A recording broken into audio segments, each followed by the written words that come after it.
제19장 다른 5가지 의식을 비록 지금까지는 대개가 성례라고 인정했으나 그것을 성례라고 하는 것은 거짓되며 그것이 거짓된 이유와 그 의식들의 진상을 밝힌다.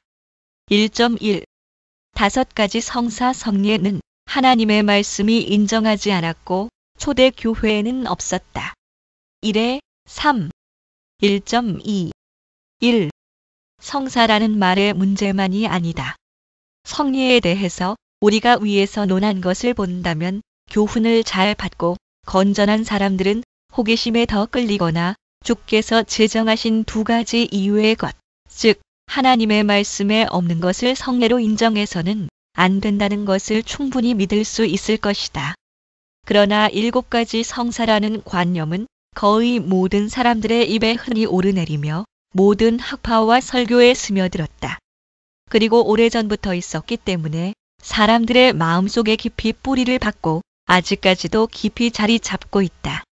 따라서 나는 남아있는 5가지의 소위 성사들을 낱낱이 엄격하게 검토해서 그 기만을 벗기고 단순한 사람이 볼 수 있도록 그 진상을 폭로하며 지금까지 성사라고 한 것이 잘못이었다는 것을 밝힌다면 가치 있는 일이 되리라고 생각했다. 우선 모든 선량한 사람들에게 이 이름에 대해서 논쟁을 시작하는 것은 싸우고 싶어서가 아니며 이 이름이 남용되는 것을 공격하는 데는 여러 가지 중대한 이유가 있다는 것을 단언한다. 나는 그리스도인들이 말과 만물의 주인이며 따라서 마음대로 사물의 말을 적용할 수 있다는 것을 안다.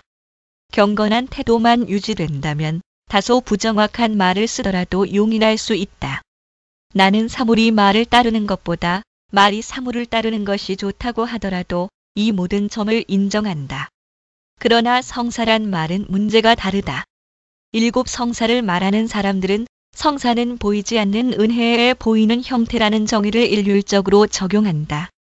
7가지를 모두 성령의 그릇, 의를 부여하는 기구, 은혜를 얻는 수단이라고 한다. 진실로 면제집 더 센턴서즈의 대가 롬바르드 자신도 모세의 율법에 있는 성사들은 그것들이 예표하는 것을 줄 수 없었으므로 그것들이 성사라고 불려지는 것은 부적당하다고 말한다. 나는 주께서 친히 성별하시고 훌륭한 약속으로 장식하신 상징들을 성사라고 인정해서는 안 된다고 하면서도 한쪽으로는 사람이 제멋대로 고안하거나 적어도 하나님의 분명한 명령이 없이 행하는 의식들에 이 영예를 돌리는 것을 용납할 수 있느냐고 묻는다. 그러므로 그들은 성사라는 단어의 정의를 바꾸든지 아니면 그 단어 사용을 포기해야 할 것이다. 그 단어를 사용했기 때문에 어리석고 비합리적인 견해가 생겨나는 것이다. 그들은 종부 성사는 성사이기 때문에 보이지 않는 은혜의 형상과 원인이 된다고 말한다. 물론 우리는 이런 추론을 결코 인정할 수 없으므로 이런 오류의 기회를 주지 않기 위해서 용어 자체를 문제로 삼아 그들에게 도전한다. 여기서도 그들은 이 의식에는 외형적인 표징과 말씀이 있다는 이유를 붙여 이것을 성사라고 인정한다. 명령도 없고 약속도 없다면 우리는 그들에게 반대할 수밖에 아무런 대책이 없지 않은가? 1.3. 2. 하나님만이 성례를 제정하실 수 있다. 그러면 우리는 용어에 대해서 싸우는 것이 아니라 문제 자체에 대해서 필요한 논쟁을 일으키고 있다는 것을 알 수 있다. 따라서 우리는 위에서 무적의 논리로 확인한 것, 즉 성례 제정권은 하나님에게만 있다는 것을 강경하게 주장해야 한다. 진심으로 성사는 하나님의 확실한 약속에 의해서 신자의 양심에 용기와 위안을 주어야 한다. 양심은 사람에게서는 결로 이 확신을 얻을 수 없다. 성례는 우리에게 대한 하나님의 선하신 뜻을 증거해야 한다. 사람이나 천사가 이것을 증거할 수 없다. 사람은 하나님의 모사가 된 일이 없기 때문이다. 4:40-13 롬 11시 34분 그러므로 하나님만이 자신에 대해서 우리에게 자신의 말과 합당한 권위로 증거하신다. 성사는 하나님의 언약 또는 약속의 날이 나는 장이다.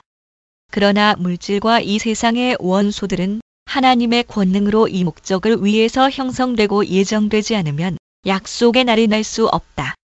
그러므로 사람은 성사를 만들 수 없다. 하나님의 이런 위대한 신비를 이런 비천한 물질 속에 숨긴다는 것은 사람의 힘으로는 불가능하기 때문이다. 어거스틴의 적절한 말과 같이 성사가 되기 위해서는 하나님의 말씀이 앞서야 한다. 그뿐 아니라 여러 가지 어리석은 일에 빠지지 않기 위해서는 성사와 다른 의식들을 구별하는 것이 유익하다. 사도들은 무릎을 꿇고 기도했으므로 행실 60, 9, 40, 20시 36분, 21, 5, 26, 14 신자들도 무릎을 꿇으면 곧 성사가 될 것이다. 제자들은 동쪽을 향해서 기도했다고 하므로 동쪽을 향하는 것이 우리의 성사가 될 것이다. 바울은 신자들이 각처에서 깨끗한 손을 들어 기도하기를 원하며 딤전 28, 거룩한 분들은 자주 두 손을 들고 기도했다고 하므로 시 63, 4, 88, 9, 141, 2, 143, 6 두 손을 펴드는 것도 성사가 될 것이다. 결국 성자들의 모든 몸짓이 성사로 변할 것이다. 나는 이런 일들이 더 곤란한 문제들과 관련이 없다면 여기에 시간을 들이지 않았을 것이다. 1.4. 3. 성례가 7가지란 것은 고대 교회가 몰랐다. 만일 그들이 고대 교회의 권위를 가지고 우리를 공격한다면 나는 그들이 거짓말을 하는 것이라고 주장할 것이다. 교회 저술가들 가운데서는 이 7이라는 숫자를 찾아볼 수 없으며 이 숫자가 언제 잠입했는지도 확실치 않다. 나는 고대 저술가들이 성례라는 말을 아주 자유롭게 사용했다는 것을 인정한다. 그러나 그들은 무슨 뜻으로 사용했는가? 경건에 관한 모든 외형적인 의식과 행위를 의미했다. 그러나 우리에게 관대한 하나님의 은혜를 증거하는 표징에 대해서 말할 때에는 세례와 성찬의 2가지로 만족했다.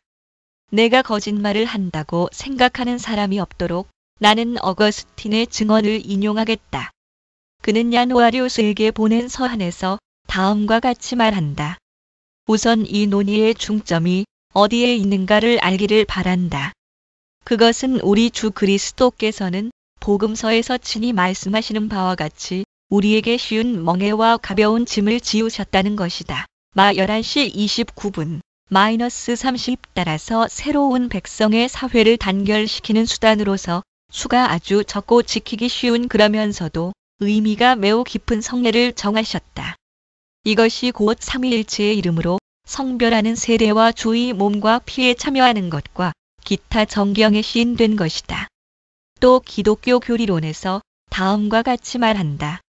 주께서 부활하신 후에 주 자신과 사도들이 몇 가지 표징을 지정하셨다. 그것은 수가 많지 않고 쉽게 행할 수 있으며 뜻이 극히 숭고하고 극히 깨끗하게 지킬 수 있다. 이것이 세례와 주의 몸과 피의 기념이다. 왜 어거스틴은 이 신성시되는 7을 말하지 않는가?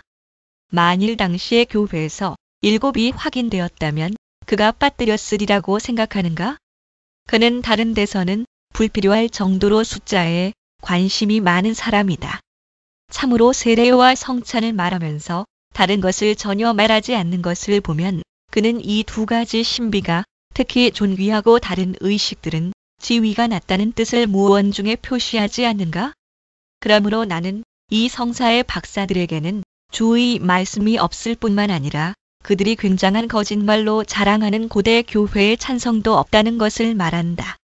그러면 이제부터 소위 성사들을 구체적으로 검토하겠다. 1.5. 견질내는 성사가 아니다. 교육한 후에 받아들이던 고대의 관습을 회복하라. 4에 1.3. 1.6. 4. 고대 교회의 관습. 고대의 그리스도인의 자녀들은 장성하면 감독 앞에 서서 성인으로서 세례를 받는 자들에게 요구되는 의무를 행하는 것이 관습이었다.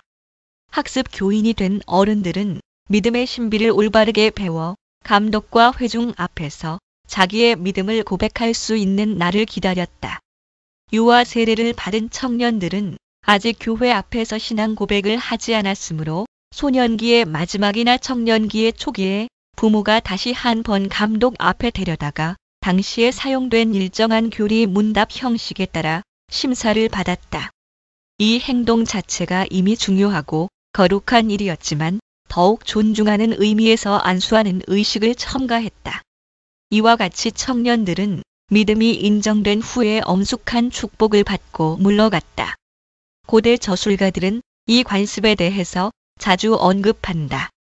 교황 레오가 한 말이 있다. 이단에서 돌아온 사람은 다시 세례를 받게 하지 말고 그가 받은 세례는 성령의 권능이 없었으므로 감독의 안수로 성령을 받게 하라. 여기서 우리의 반대자들은 성령을 받는 의식을 성사라고 하는 것은 당연하다고 외칠 것이다. 그러나 레오 자신이 그가 한 말의 뜻을 다른 곳에서 설명한다. 이단자들에게서 세례를 받은 사람은 세례를 다시 받을 것이 아니라 성령을 부르는 안술에 의해서 믿음을 굳게 하라. 그는 세례를 받았으나 성화되지 못했기 때문이다. 제롬도 루시퍼파에 대한 반대론에서 이 점을 말한다. 나는 제롬이 이 행사가 사도 시대에 있었다고 말하는 것은 잘못이란 것을 인정하지만 그는 이 사람들의 어리석은 생각을 결코 인정하지 않는다. 또 그는 이 축복하는 행위가 감독들에게만 허락되었으나 법적 필연성보다도 감독직에 대한 경위에서 그렇게 된 것이라는 완화 조건까지 첨부한다. 그러므로 나는 일종의 축복 형식에 불과하다는 안수례에 전심으로 찬성하며 지금 그 순수한 사용법이 회복되기를 바란다. 1.7 5. 로마 카톨릭교가 가르치는 완성된 견질례의 의미. 그러나 후대에 와서 실체를 거의 소멸하고 일종의 가장된 견진을 하나님의 성사라고 부르게 되었다. 그들은 세례에서 죄의 결백을 위해서 받은 성령을 주어 은혜를 더하게 하고 세례를 통하여 중생에서 생명을 얻은 사람들이 싸워나갈 힘을 더해주는 권능이 견질례에 있다고 말한다. 견질례를 행할 때에는 기름을 바르며 일정한 선언을 한다. 성부 성자 성령의 이름으로 너에게 이 거룩한 십자가의 표를 치며 구원의 성유로 너를 견진하노라. 모두가 아름답고 매혹적인 행사이다. 그러나 성령의 임재를 약속하는 하나님의 말씀은 어디에 있는가? 그들은 1.1획도 보여줄 수 없다. 그들의 성유가 성령의 그릇이란 것을 그들은 어떻게 증명할 것인가? 우리는 진하고 미끈미끈한 액체인 기름을 보지만 그것뿐이다. 어거스틴은 물질에 말씀을 더하라. 그러면 물질은 성물이 될 것이다 라고 한다. 그러므로 만일 그들이 우리에게 그 기름에서 기름 이외에 무엇을 보이기를 원한다면 나는 이 말씀을 내보이라고 하겠다. 만일 그들이 성물을 분배하는 일꾼임을 스스로 인정한다면 또 그것이 마땅하지만 나는 더 싸울 필요가 없을 것이다. 일꾼이 지켜야 할 첫째 법칙은 명령하지 않은 일은 하지 않는다는 것이다. 그러므로 이제 일을 하라고 한 명령을 보이라. 그러면 나는 한마디도 더 말하지 않겠다. 만일 받은 명령이 없다면 그들은 그 대담한 보복 행위를 변명할 수가 없는 것이다. 이런 의미에서 주께서는 요한의 세례가 사람에게서 왔는지 그렇지 않으면 하늘에서 왔는지를 바리새인들에게 물으셨다. 만일 그들이 사람에게서라고 대답했다면 그 세례가 무가치하다는 것을 증명한 것이 되었을 것이다. 그리고 하늘로서라고 대답했다면 그들은 요한의 가르침을 인정하지 않을 수 없게 되었을 것이다. 그러므로 요한을 너무 중상하지 않기 위해서 그들은 감히 사람에게서 왔다고 말하지 못했다. 마 21시 25분 -27g으로 견질례가 사람에게서 온 것이라면 그것은 무가치하다는 것이 증명된다. 만일 우리의 논적들이 그것을 하늘에서 왔다는 것을 우리에게 설복시키려면 먼저 그 사실을 증명해야 한다. 1.8 6. 사도들의 안수에 호소하는 것은 근거가 없다. 진실로 그들은 사도들의 선례를 들어서 자기들의 입장을 변호한다. 그들은 사도들이 아무 일도 경솔하게 하지 않았다고 판단하기 때문이다. 그것은 옳은 판단이며 만일 그들이 사도들을 진실하게 따른다면 우리는 그들을 비난하지 않겠다. 그러나 사도들이 한 일은 무엇인가? 사도행전에서 누가가 전하는 것을 보면 예루살렘에 있던 사도들은 사마리아 사람들이 하나님의 말씀을 받아들였다는 소식을 듣고 베드로와 요한을 파견했다. 그 사마리아 사람들은 예수님의 이름으로 세례를 받았을 뿐 아직 성령은 받지 못했기 때문에 사도들은 그들이 성령을 받기를 기도했다. 사도들이 기도하고 그들에게 안수했을 때 그들은 성령을 받았다. 행 814에 17 누가는 이 안수하는 일을 자주 언급한다. 행 66, 87, 13.3, 19.6 나는 사도들이 한 일 곧 그들이 받은 직책을 충실히 이행했다는 것을 듣는다. 주께서는 그때에 자기 백성에게 성령의 놀라운 그리고 눈에 보이는 은사를 부어주셨으며 사도들의 안수를 통해서 그 은사들을 나눠주시고자 하셨다. 나는 이 안수에 어떤 깊은 신비가 있다고 생각하지 않는다. 내가 해석하는 바로는 사도들이 이 의식을 행한 것은 안수를 받는 사람을 하나님께 천거하며 이를테면 바친다는 것을 이런 몸짓으로 알리려는 것이었다. 사도들이 그때에 행한 직책이 교회에 남아 있었다면 안수하는 일도 보존됐을 것이다. 그러나 그 은혜를 주시는 일은 중단되었다. 그러니 안수한다는 것이 무슨 의미가 있는가? 성령의 지도가 없으면 교회는 존속할 수 없으므로 지금도 하나님의 백성 사이에 성령은 확실히 계신다. 목마른 사람들은 자기에게로 와서 생수를 마시라고 우리를 부르시는 것은 그리스도의 영원 불변한 약속이 있기 때문이다. 요 7:37, 4:55, 요 40, 7:38 참조. 그러나 사도 시대에 안수함으로써 주시던 기적적인 권능과 나타난 역사는 이미 중단되었다. 그런 일들이 한때만 있었던 것은 당연한 일이었다. 그것은 복음의 새로운 선포와 그리스도의 새로운 나라는 일찍이 들은 일이 없는 비상한 기적들에 의해서 조명을 받고 확대되어야만 했기 때문이다. 주께서 기적을 그치셨을 때 교회를 완전히 버리신 것이 아니라 하나님 나라의 위대함과 하나님 말씀의 존귀성이 이미 충분히 나타났다고 선언하셨다. 그러면 이 배우들은 어떤 점에서 사도들을 추종하고 있는가? 성령의 분명한 권능이 즉시 나타나도록 하기 위해서 그들은 안수로 그것을 실현해야 될 것이다. 그러면 왜 그들은 자기들에게 안수할 권리가 있다고 장담하는가? 사도들이 안수한 것은 사실이지만 목적은 전혀 달랐던 것이다. 1.9. 7. 기름을 바르는 것은 가짜 성사다. 이것은 주께서 제자들을 향하여 숨을 내쉬신 것을 요 20시 22분 성령을 받는 성사라고 가르치는 것과 같은 이론이다. 그러나 주께서 이렇게 하신 것은 우리도 그렇게 하라는 것이 아니다.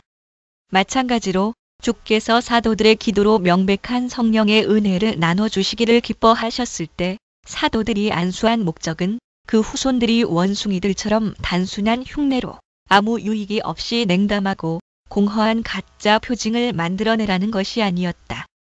안수하는 데 있어서 그들이 사도들을 따른다는 것을 증명한다고 하더라도 그들의 변태적 열성을 제하면 사도들과의 유사점은 없지만 그들이 구원의 기름이라고 부르는 그 기름은 어디서 유래된 것인가? 누가 그들에게 기름에서 구원을 구하라고 가르쳤는가? 누가 기름의 신앙을 굳게 하는 권능을 돌리라고 가르쳤는가? 바울은 세상의 초등 학문에서 떠나라고 갈사하고 가르치며 이런 유치한 행사에 구속받는 것을 무엇보다도 배척하지 꼴이이시 않았는가? 그러나 나는 내 말이 아니라 주의 말씀으로 기름을 구원의 기름이라고 부르는 사람들은 그리스도 안에 있는 구원을 버리고 그리스도를 부인하며 하나님 나라와는 아무런 관계도 없는 자들이라고 단호하게 선언한다. 기름은 배를 위한 것이요 배는 기름을 위한 것이나 주께서는 두 가지를 다 폐하실 것이다. 고전 63참조 사용하면 없어지는 이 모든 무력한 물질은 영적이고 결코 썩지 않을 하나님 나라와 아무 상관도 없기 때문이다. 그러면 무엇이라고 할 것인가? 그대는 세례에 사용하는 물이나 성찬에 사용하는 떡과 포도주에 대해서도 같은 척도로 판단하느냐고 묻고자 하는 사람이 있는가? 나의 대답은 하나님께서 주신 성물에 대해서는 두 가지 점에 유의해야 한다는 것이다. 즉, 하나는 우리 앞에 제시되는 물질의 본질이요. 또 하나는 하나님의 말씀이 그 물질 위에 새기신 형상이며 이 성물의 힘은 전적으로 이 형상에 있다고 대답한다. 그러므로 물질이 그 본질을 유지하는 데에는 성리에서 우리 눈앞에 놓이는 떡과 포도주와 물에 대해서는 바울이 한 말이 항상 적용된다. 식물은 배를 위하고 배는 식물을 위하나 하나님이 이것저것 다 폐하시리라. 고전 63. 그것들은 이 세상 형적과 함께 사라지고 말 것이기 때문이다. 고전 7:31. 그러나 하나님의 말씀으로 성별되어 성물이 된 점에서 그 물질은 우리를 육신 안에 붙들어 놓지 않고 참으로 또 영적으로 가르친다. 1.10. 8. 견질레는 세례의 가치를 떨어뜨린다. 그러나 우리는 이 기름이 얼마나 많은 괴물들을 먹여 키우는가를 더 자세히 연구해야 한다. 이 기름을 바르는 자들은 세례에서는 죄의 결백을 위해서, 견질레에서는 은혜를 더하기 위해서 성령을 주시며, 또 세례에서 우리는 중생에서 생명을 얻고 견질레에서 우리는 전투 준비를 한다고 말한다. 그들은 견질레가 없으면 세례가 올바르게 완성될 수 없다고 할 정도로 파렴치하다. 이 얼마나 악한 생각인가?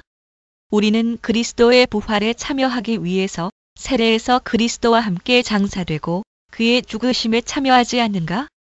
롬 6:4-5. 그뿐 아니라 이와 같이 그리스도의 죽음과 생명에 동참하는 것을 바울은 우리의 육을 죽이며 영을 살리는 것이라고 설명한다. 그 이유로서는 우리로 또한 새로운 생명 가운데서 행하게 하려 롬 6:6 하며 우리 옛 사람이 십자가에 못 박혔기 때문이라고 한다. 롬 6:5. 이것이 바로 전투 준비가 아니고 무엇인가? 그러나 그들이 하나님의 말씀을 짓밟은 것을 아무렇지도 않게 생각한다면 적어도 모든 점에서 그들이 잘 복종하는 체가는 교회는 왜 존경하지 않았는가? 그들의 교리에 대해서 밀레비스 회의의 결정보다 더 강력한 반대 이유를 제시할 수 있겠는가?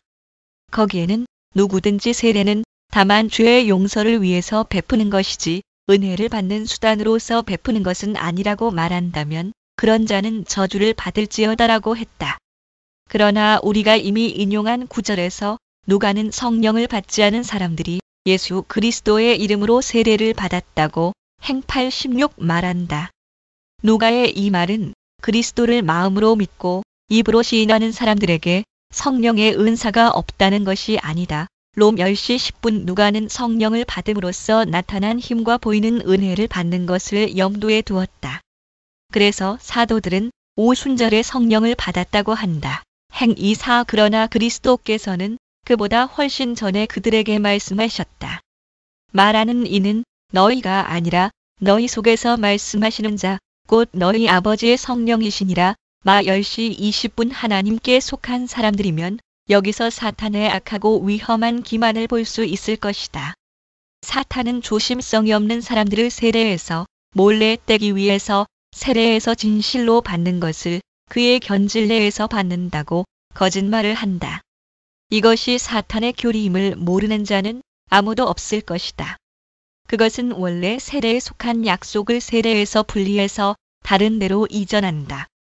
우리는 이제 이 훌륭한 기름 바르는 것의 근거가 어디에 있는지를 찾아냈다고 나는 주장한다.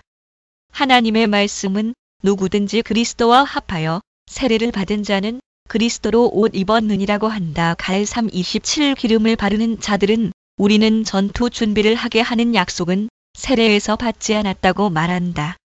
처음 것은 진리의 음성이요 나중 것은 허위의 음성이 아닐 수 없다. 그러므로 나는 이 견질레에 대해서 그들이 지금까지 한 것보다 더 바른 정의를 할 수 있다. 즉, 견질레는 세례에 대한 노골적인 모욕이며 세례의 기능을 엄폐하거나 내지 폐지한다. 견질레는 마귀의 거짓 약속이며 우리를 하나님의 진리에서 떠나게 한다. 또는 견질레는 마귀의 거짓으로 더럽혀진 기름이며 단순한 사람들을 속여 암흑 속에 떨어뜨리는 것이라고 해도 좋다. 1.11. 9. 구원을 위해서 견질레가 필요하다는 교리는 어리석은 이야기이다. 더 나아가 그들이 말하기를 신자는 모두 세례를 받은 후에 안수에 의해서 성령을 받아 완전한 그리스도인이 되어야 하며 주교의 견질레를 받아 성유를 바르지 않은 그리스도인이 한 사람도 없도록 해야 된다고 첨가한다. 이것은 그들이 직접 하는 말이다. 그러나 나는 기독교에 속한 일은 모두 성경에 지시되고 포함되었다고 생각했다. 그런데 여기서는 종교의 진정한 형태를 성경 이외의 다른 곳에서 찾아 배우라고 하는 것으로 보인다. 그러므로 하나님의 지혜와 하늘 진리와 그리스도의 교훈 전체는 그리스도인의 초보에 불과하고 기름이 그들을 완성시킨다고 한다. 이 문장 하나로 성유를 받은 일이 없는 모든 사도와 많은 순교자들이 정죄를 받는다. 그 당시에는 그들 위에 부어서 기독교의 모든 세밀한 점에서 그들을 완전하게 만들 기름, 아니 아직 불완전한 그리스도인을 완전한 그리스도인으로 만들 기름이 없었기 때문이다. 내가 침묵을 지키더라도 이 사람들 자신이 자기의 주장을 훌륭하게 논박한다. 그들은 어느 정도에 되는 신자들에게 세례 후에 기름을 바르는가? 그들의 양떼 가운데 있는 불완전한 그리스도인들을 쉽게 치료할 수 있는데도 왜 그대로 버려두는가? 빠뜨리면 반드시 중대한 죄를 쓰게 될 이를 신자들이 빠뜨리는 것을 왜 그렇게 비겁하고 나태하게 버려두는가? 갑자기 죽어서 기회가 없었던 사람 이외에는 구원을 얻기 위해서 그렇게도 필요하고 필수적인 일을 그들은 왜 더 엄격하게 요구하지 않는가? 바꾸어 말하면 그들은 견진례가 멸시받는 것을 그렇게 너그럽게 버려둠으로써 그것은 그들이 주장하는 것처럼 그렇게 중요하지 않다는 것을 무언중에 고백하고 있다. 1.12 10. 카톨릭 교회는 견진례를 세례보다 중요시한다. 마지막으로 그들은 이 거룩한 기름 바르는 일을 세례보다 더욱 존중해야 된다고 단정하고 그 이유로서 세례는 모든 사제들이 행할 수 있지만 견진례는 주교들의 손으로만 행하기 때문이라고 말한다. 그 까닭은 자기들의 조작품을 사랑하기 때문에 하나님께서 제정하신 가장 거룩한 제도를 함부로 멸시하는 사람들은 분명히 미쳤다고 할 수밖에 없다. 아, 모독적인 입이로다. 너는 너의 악취 나는 입김과 중얼거리는 주문으로 더럽혀진 기름을 감히 그리스도의 성례에 대립시키며 하나님의 말씀이 성별한 물과 비교하는가? 그러나 너의 무례함에는 이것들은 사소한 일이었고 너는 심지어 이것을 원했다.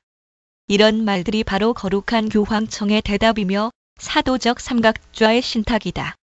그러나 그들 가운데서도 이런 광증은 너무 심하다고 생각하는 사람들이 그것을 다소 완화시키기 시작한다. 그들은 견진례를 더 존중해야 된다고 말하면서 그것은 견진례가 더 큰 힘과 유익을 주기 때문은 아닐 것이고 더 훌륭한 사람들이 신체의 더 훌륭한 부분, 즉 암리마에 행하기 때문일 것이라고 한다. 또는 세례는 죄의 용서를 위해서 더 유리하고 견진례는 덕을 더욱 증진시키기 때문일 것이라고 한다. 그러나 그들은 처음 이유를 말함으로써 스스로 도나투스 파임을 폭로하지 않는가? 그들은 성례의 가치를 집행자의 가치에 따라서 정하기 때문이다.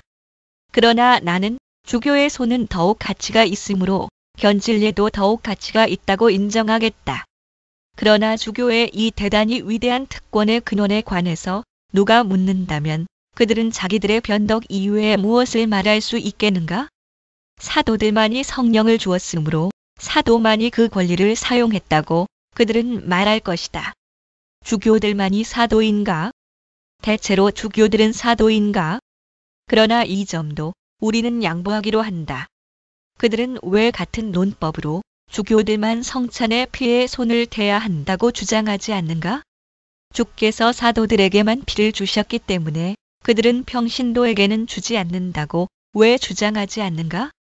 사도들에게만 주셨다면 왜 주교들에게만 주셨다고 추론하지 않는가? 그러나 그들은 거기서는 사도들을 단순한 사제들로 만들고 여기서는 현기증이 나서 방향이 달라지고 갑자기 사도들을 주교라고 한다. 끝으로 아나니아는 사도가 아니었으나 바울은 그에 의해서 시력을 회복하고 세례를 받고 성령으로 충만하게 되었다. 행구 1.7에 1.9 나는 이 한 가지를 첨가하겠다. 만일 이 직책이 하나님의 권한에 의해 주교들에게 속한다면 왜 그들은 감히 그것을 일반 장로들에게 이전했는가? 그레고리우스의 서한에서 우리는 이 일을 읽을 수 있다. 1.13 11. 견진례를 세례보다 중시하는 이유는 경박하다. 하나님의 세례보다 견질례를 더 중요하다고 하는 그들의 다른 이유들도 얼마나 경박하고 어리석은가? 견질례에서는 기름을 이마에 바르지만 세례에서는 머리 위에 바른다고 한다. 세례에서는 기름을 쓰고 물은 쓰지 않는다는 말인가? 이 악한들이 그들의 누룩으로 성례의 순수성을 더럽히려는 목적만을 추구하는 것이 아니냐는 데 대하여 나는 모든 경건한 사람들이 증인이 되어주기를 바란다. 나는 이미 다른 곳에서 성례들은 인간의 수많은 조작품들에 끼어 있어서 하나님에게 속한 것이 빛을 보일 틈이 없다고 말했다. 만일 그때 내 말을 믿지 않은 사람이 있다면 적어도 지금 그 자신의 선생들을 믿으라. 그들은 세례에서 물을 무시하고 전혀 무가치하게 생각하면서 기름만을 존중한다. 그러므로 우리는 세례에서는 이마도 물에 적셔진다고 반박한다. 우리는 물과 비교할 때 그대들의 기름에는 세례에서 쓰든지 견질례에서 사용하든지 간의 일고의 가치도 인정하지 않는다.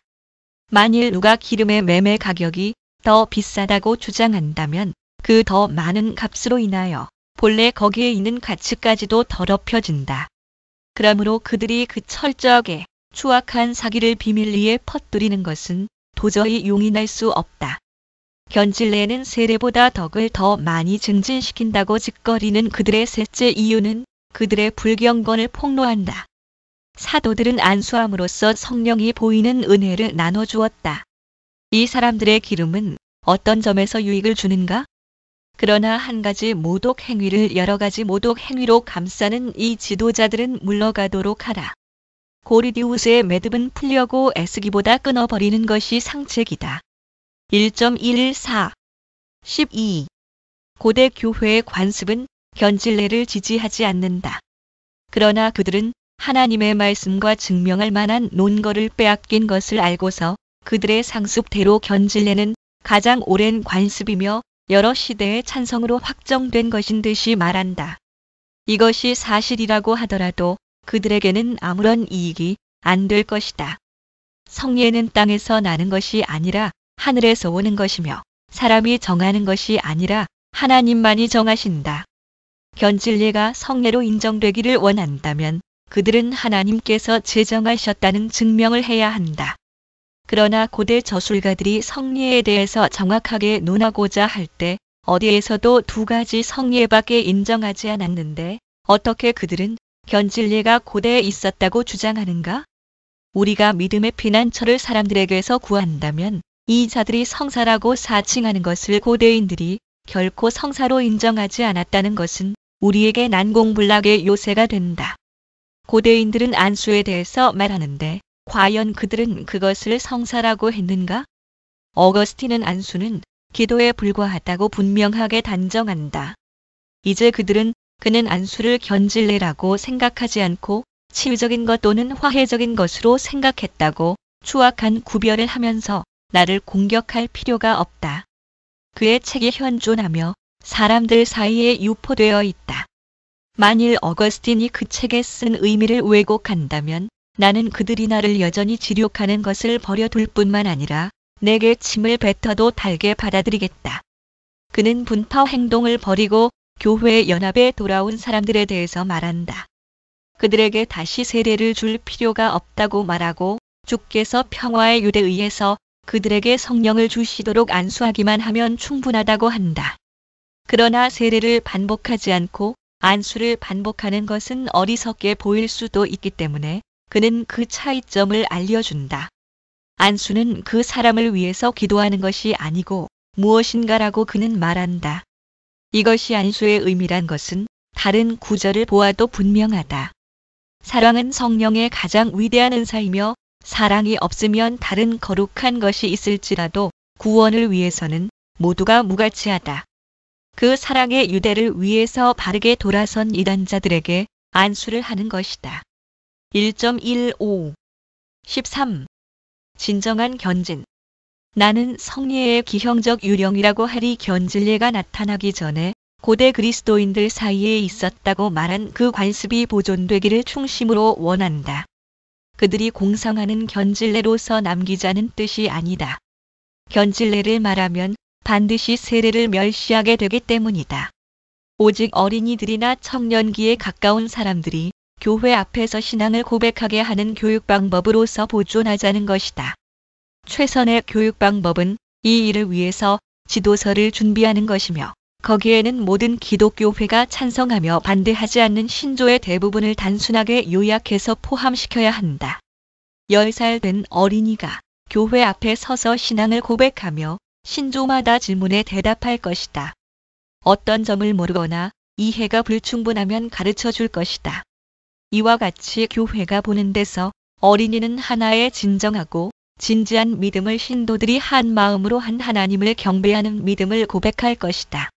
이 규율이 지금 시행된다면 자녀 교육은 자기의 관심사가 아니라고 등한시하는 게으른 부모들을 반드시 각성시킬 것이다. 자녀 교육을 무시하면 사회적으로 수치를 당할 수 없기 때문이다. 기독교인들이 신앙 문제에 관해서 견해가 더욱 일치하게 될 것이며 신앙에 대한 무지도 적어질 것이다. 어떤 사람들이 신기한 사상에 경솔하게 끌려가는 일도 없게 될 것이다. 요컨대 모든 사람이 기독교 교리에 대해서 어느 정도의 조직적인 교육을 받게 될 것이다. 1.16 고해도 성사의 정의에 맞지 않는다. 1.4에 1.7 1.17 14 고대 교회 내 참회.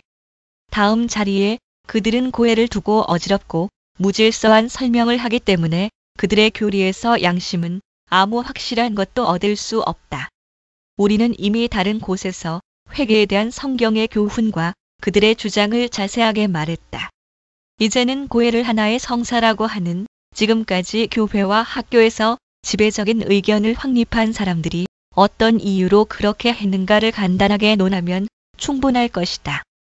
그러나 그들은 고대 교회의 의식을 구실로 삼아서 그들의 조작품을 확립하려고 하므로 우선 그 고대 의식에 대해서 간단하게 말하겠다. 고대인들이 공적인 회개에 있어서 준수한 의식은 지정된 보속을 이행한 사람들을 엄숙한 안수에 의해서 화해시키는 것이었다. 안수식은 죄를 용서한다는 표징이었고 이 표징에 의해서 죄인 자신은 용서를 받았다는 확신을 얻어 하나님 앞에서 일어섰으며 교회는 그의 죄에 대한 기억을 말소하고 친절하게 그를 받아들이라는 충고를 받았다. 키프리아누스는 안수를 자주 평화의 수여식이라고 부른다. 그러나 이 행위에 더욱 중요성을 부여하며 신자들의 존경을 얻게 하기 위해서 항상 감독의 권위가 개입하도록 규정했다. 그래서 제2차 카르타고 회의에서 회개하는 사람을 장로가 미사에서 공중 앞에 화해시키는 것을 허락하지 않는다라고 결정했다. 또 오랑주 회의에서는 참회 중에 세상을 떠나는 사람은 화해의 안수 없이 성찬에 참여하게 하라. 만일 병이 나으면 참회자 중에 들어가고 때가 차면 감독에게서 화해의 안수를 받게 하라고 했다. 마찬가지로 제3차 카르타고 회의는 감독의 허락이 없으면 장로는 참회자를 화해시키지 말라고 결정했다. 이 모든 발언은 이 문제에 대해서 그들이 유지하고자 한 엄격성이 과도한 관용 때문에 해이해지는 일이 없도록 다짐하려는 것이 목적이었다. 그러므로 그들은 참회자를 더욱 신중하게 검토할 것으로 기대되는 감독이 심판자가 되기를 원했다. 그러나 키프리아누스는 다른 구절에서 감독뿐만 아니라 성직자 전체가 안수했다고 다음과 같이 말한다. 그들은 적당한 기간을 참회한 다음에 성찬에 와서 감독과 성직자들의 안수에 의해서 성찬에 참가할 권리를 받는다.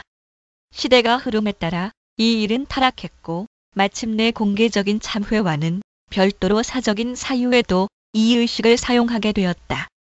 그래서 크라티아누스는 공적 화해와 사적 화해를 구별했다. 나는 키프리아누스가 말하는 고대의 관습은 거룩하고 교회를 위해서 유익하다고 판단하며 현대에도 회복되기를 바란다. 최근에 생긴 관례에 대해서 나는 감히 배척하거나 혹평하지는 않지만 그다지 필요하지도 않다고 생각한다. 여하간 참회에서 안수하는 것은 사람이 정한 의식일 뿐 하나님께서 정하신 것이 아니며 이것은 무해무익한 외형적인 행위라고 알고 있다.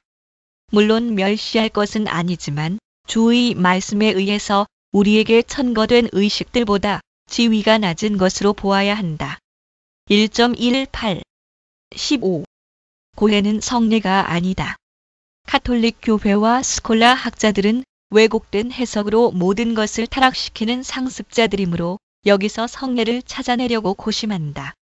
갈대에서 옹이를 찾는 자들이므로 이상할 것은 없다. 그러나 죽으림을 단 후에도 여러 가지 의견이 엇갈려서 문제는 복잡하고 미결 상태이며 애매모호하고 혼란한 채 여전히 두통거리로 남아있다. 그러므로 그들은 다음과 같이 말한다. 외형적인 고해는 성사이다. 그렇다면 그것은 내면적인 회개, 바꿔 말하면 통회의 표징일 것이다. 그러므로 통회가 이 성사의 본체일 것이다. 만일 그렇지 않다면 외형적인 고해와 내면적인 회개가 합해서 한 상징일 것이다.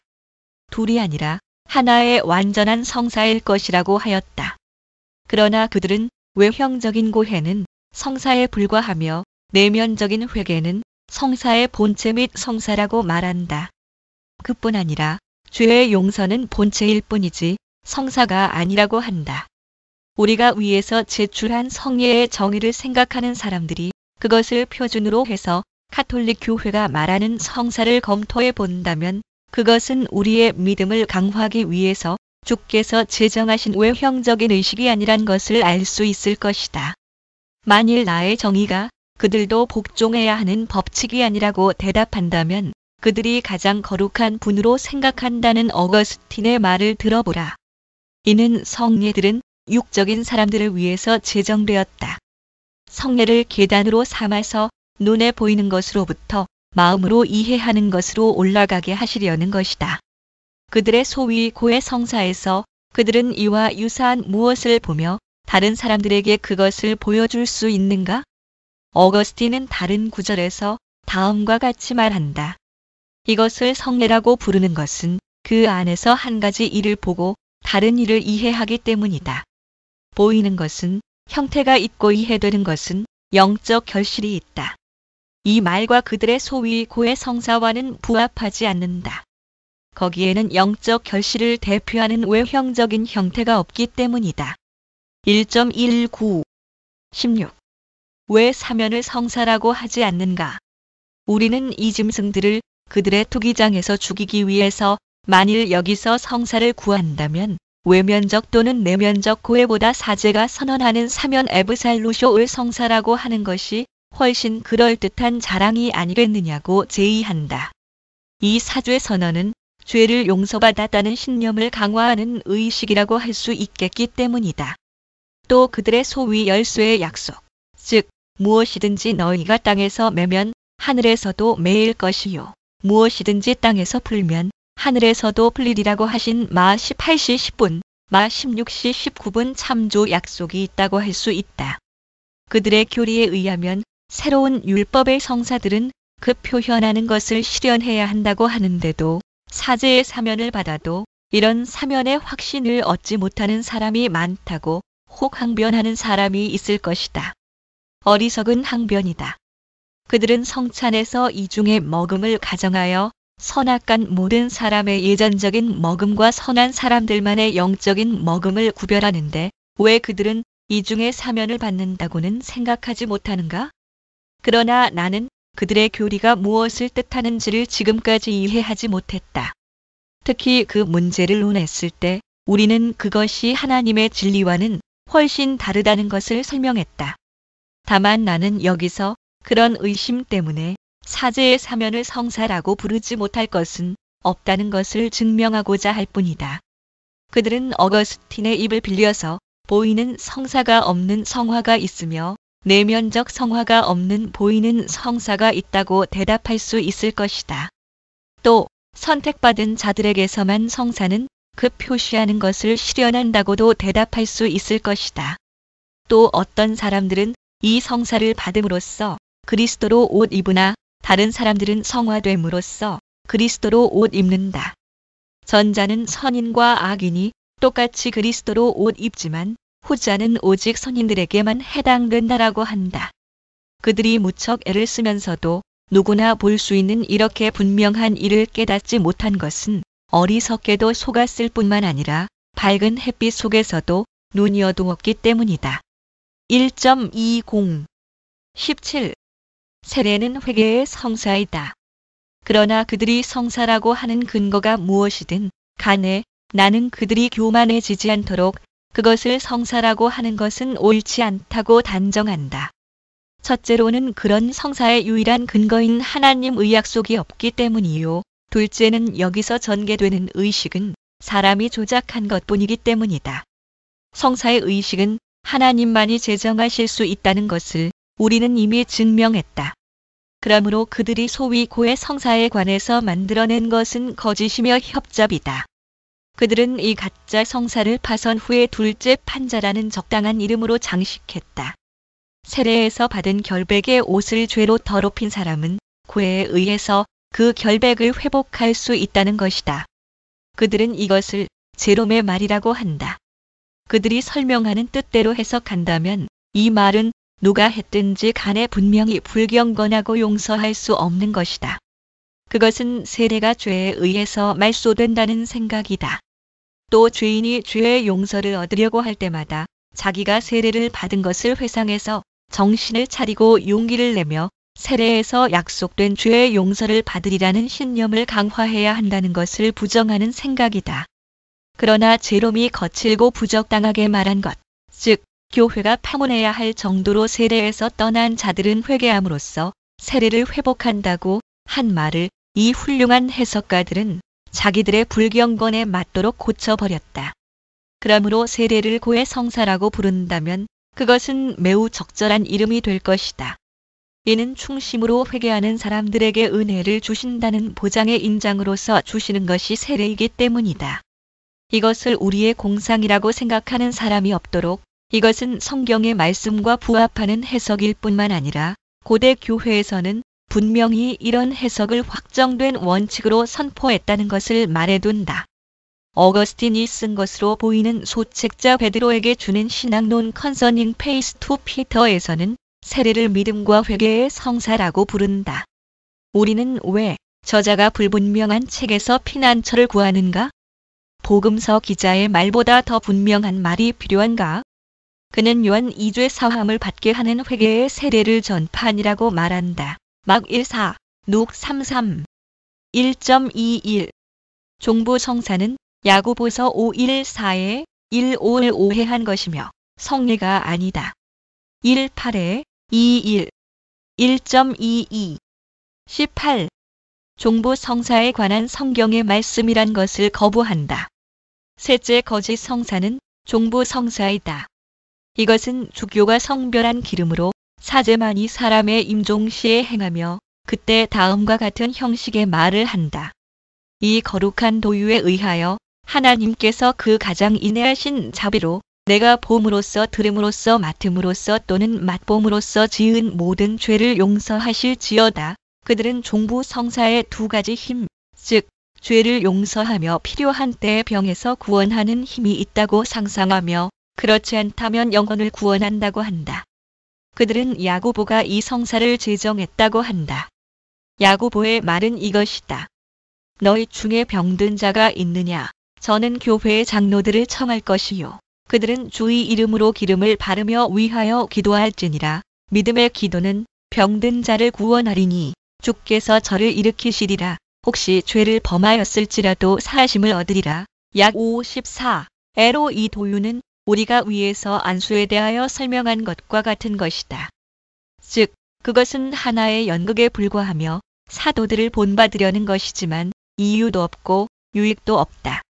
마가의 기사를 보면 사도들이 주의 명령에 따라 처음으로 전도 여행을 했을 때 그들은 죽은 자를 살리고 귀신을 쫓아내며 문둥병자를 깨끗이 하고 병자를 고치며 병자를 고칠 때에는 기름을 사용했다고 한다. 많은 병인에게 기름을 발라 고치더라고 하였다. 막 63. 야고보가 장로들을 청해서 병자에게 기름을 바르라고 한 것은 이것과 관련된 말이다. 이런 외형적인 일에 있어서 주와 사도들이 아주 자유롭게 행동한 것을 아는 사람은 이런 의식에 깊은 신비가 있는 것이 아님을 곧 알 수 있을 것이다. 주께서는 소경의 눈을 뜨게 하려 하셨을 때에 침을 뱉어 진흙을 이겨 바르셨으며 요 96 어떤 소경은 만져서 고치셨고 마구 29 어떤 소경은 말씀만으로 고치셨다. 녹 18시 42분 마찬가지로 사도들도 어떤 병은 말만으로 고쳤고 행 36 14구에 10 어떤 병은 만져서 고쳤으며 행 52 16도 어떤 병은 기름을 발라 고쳤다. 행 19시 12분 그러나 도유와 그 밖의 방법들은 무분별하게 사용하지 않은 것 같다. 나는 이 점을 인정한다. 그러나 도유는 치료의 도구가 아니라 교육이 없고 무지한 사람들로 하여금 그 상징을 보고 이런 위대한 권능의 근원을 깨닫게 하며 사도들의 권능으로 돌리지 않게 하려는 상징에 불과했다. 기름이 성령과 성령의 은사를 상징한다는 것은 잘 알려진 상식이다. 시 45:7 그러나 병을 고치는 은사는 다른 기적들과 같이 주께서 한동안 나타내기를 원하셨지만 그 치유의 은사는 새로운 복음 선포가 영원히 놀라운 일이 되도록 하기 위해서 사라졌다. 그러므로 나는 그때의 사도들의 손으로 나눠주신 권능을 위해서는 도유가 하나의 성사였다는 것을 전적으로 인정하지만 지금은 도유와 우리는 아무 상관도 없다. 우리에게는 이런 권능을 나눠주는 사명을 주시지 않았다. 1.23 19 종부 성사는 성례가 아니다. 그들은 도유를 성사로 만들었는데 그렇다면 성경에 있는 다른 상징들을 성사로 만들지 못할 이유는 무엇인가? 왜 실로암 같은 요 9, 7 목욕하는 못을 지정해서 병자들이 일정한 시간에 몸을 잠그게 하지 않는가? 그것은 헛될 것이라고 그들은 말한다. 도유하는 것보다 더 무익하지는 않을 것이다. 바울이 죽은 청년 위에 엎드림으로써 그를 살렸는데 행 20시 10분 외 그들은 죽은 사람 위에 엎드리지 않는가? 왜 침과 먼지로 성물을 만들지 않는가? 그러나 그들은 다른 예들은 한 번씩 있었던 것이고 이것은 야고보가 명령한 것이라고 대답한다. 다시 말하면 야고보는 교회가 아직도 하나님의 이런 복을 받던 시대를 대표해서 말한다고 한다. 사실 그들은 지금도 같은 힘이 그들의 도유에 있다고 주장하지만 우리의 경험은 다르다. 그들이 이렇게 대담하게 사람들의 영혼을 우롱하는 것에 놀라지 말라. 그들은 사람의 영혼이 생명과 비친 하나님의 말씀을 빼앗기게 되면 감각과 시력이 없어진다고 생각한다. 신체에 살아있는 감각을 속이려고 할 정도로 파렴치하기 때문이다. 그러므로 그들은 치유의 은사를 받았노라고 말함으로써 스스로 웃음거리가 된다. 물론 주께서는 어느 시대든지 그의 백성과 함께 계셔서 옛날과 같이 필요할 때마다 그들의 약함을 고쳐주신다. 그러나 사도들이 손을 통하여 주시던 보이는 권능이나 기적은 나타내시지 않는다. 그것은 일시적인 은사였으며 사람들의 배은망덕 또한 원인이 되어 일찍 소멸하고 말았다. 1.24 20 도유에는 하나님의 인정이나 약속이 없다. 그러므로 사도들은 기름을 상징으로 삼아 그들이 받은 치유의 은사는 그들 자신의 권능이 아니라 성령의 권능이란 것을 분명하고도 명백하게 증거했다. 따라서 아무 효력도 없는 썩은 기름을 성령의 권능이라고 하는 자들은 성령을 중상모략하는 것이다. 그것은 마치 성경에서 기름을 성령의 권능이라고 부른다고 해서 모든 기름을 그렇게 부르며 성령이 비둘기 모양으로 나타났다고 해서 마 36, 요일 32 모든 비둘기를 성령이라고 하는 것과 같다. 그러나 이런 문제는 그들 자신이 생각하게 하고 우리는 그저 그들의 도유는 성사가 아니고 하나님께서 제정하신 의식도 아니며 아무 약속도 받지 않았다는 것을 확실하게 인정하면 된다. 참으로 우리가 성사에 대해서 그것이 하나님께서 제정하신 의식이란 것과 하나님의 약속을 받았다는 두 가지 점을 요구할 때에 우리는 동시에 그 의식이 우리에게 전달되고 그 약속이 우리에게 적용되기를 요구한다. 지금 할례를 기독교 교회의 한 성례라고 주장하는 사람은 없다. 그것은 하나님께서 제정하셨고 하나님의 약속이 첨부된 것이지만 우리에게 명령하신 일이 없으며 거기에 관련된 약속도 같은 조건으로 우리에게 주신 일이 없기 때문이다. 그들이 중부 성사에 관해서 맹렬히 주장하는 약속을 우리가 받은 일이 없다는 것을 우리는 분명하게 증명했다. 또 그들 자신도 체험으로 그것을 밝힌다. 치유의 은사를 받은 사람이 아니면 이 의식을 행하는 것은 잘못이다. 병을 고친다기보다는 죽이고 난도질하는 것이 더 능한 이 백정들이 이 의식을 행하는 것도 잘못이다. 1.25 21. 가톨릭 교회는 야고보가 제정한 말씀대로 행하지 않는다.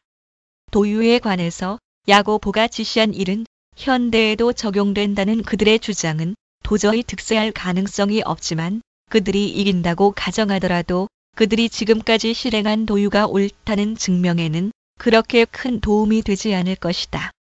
야고보는 모든 병자에게 기름을 바르기를 원하는데 약 54 이자들은 병자가 아니라 이미 운명하려는 임종시의 시체 같은 사람에게만 기름을 바른다. 고통을 완화하는 강한 치유력이 또는 적어도 영혼의 위안을 주는 칠이 그들의 성사에 있다면 기회를 놓치기 전에 치료하지 않는 그들은 잔인한 자들이다. 야고보는 교회의 장로들이 병자에게 도유하기를 바라는데 이 사람들은 젊은 사제만을 도유자로서 허락한다. 야고보서에 있는 장로들이란 말을 사제들이라고 해석하며 복수를 사용한 것을 한 장식이라고 하는 것도 심히 어리석은 생각이다. 당시의 교회에는 사제들의 큰 무리가 있어서 성유를 가마에 50에 들고 긴 행렬을 지을 수 있었다고 생각하는 모양이다. 나는 야고보가 병자에게 기름을 바르라고 단순하게 명령하는 것은 보통 기름을 바르라는 것으로 생각한다. 마가복음에도 다른 기름 이야기가 없다. 막 63. 이 사람들은 주교가 성별한 기름이 아니면 사용하려고 하지 않는다. 즉, 그것은 많은 입김으로 더워진 기름, 긴 주문을 중얼거리면서 9번 무릎을 꿇어 인사한 기름이다. 3번 무릎을 꿇으면서 평안할지어다, 거룩한 기름이여 하고 인사하며 다시 3번은 평안할지어다, 거룩한 성유여 하고 그 다음 3번은 평안할지어다, 거룩한 향유여라고 한다. 그들은 어디서 이런 푸닥거리를 배웠는가? 야고보는 병자에게 기름을 바르며 그를 위해서 기도를 드릴 때 만일 죄가 있으면 용서를 받으리라고 약 514에 15 즉 그의 죄책이 면제되고 벌을 면하게 될 것이라고 말한다. 이것은 기름이 죄를 씻어 버린다는 뜻이 아니라 병석의 형제를 위해서 드리는 신자들의 기도가 무익하지 않을 것이라는 뜻이다. 이 사람들은 그들의 소위 신성한, 즉 가증스러운 도유에 의해서 죄가 용서된다고 사악한 거짓말을 한다. 야고보의 증거를 제멋대로 함부로 악용한 그들이 얼마나 훌륭한 이익을 얻는가를 보라. 우리가 이 증명에 더 애를 쓰지 않도록 그들의 연대기까지도 우리의 곤란을 덜어준다. 어거스틴과 같은 시대에 로마 교회를 주재한 교황 이노센트는 장로들뿐만 아니라 모든 그리스도인들이 그들이나 후손들이 필요한 때에는 기름을 사용하라는 관례를 확립했다고 한다. 이 이야기를 한 사람은 연대기의 저자 시즈베르이다. 1.26 소위 신품 성사는 성직의 7계급 때문에 복잡하게 되었다.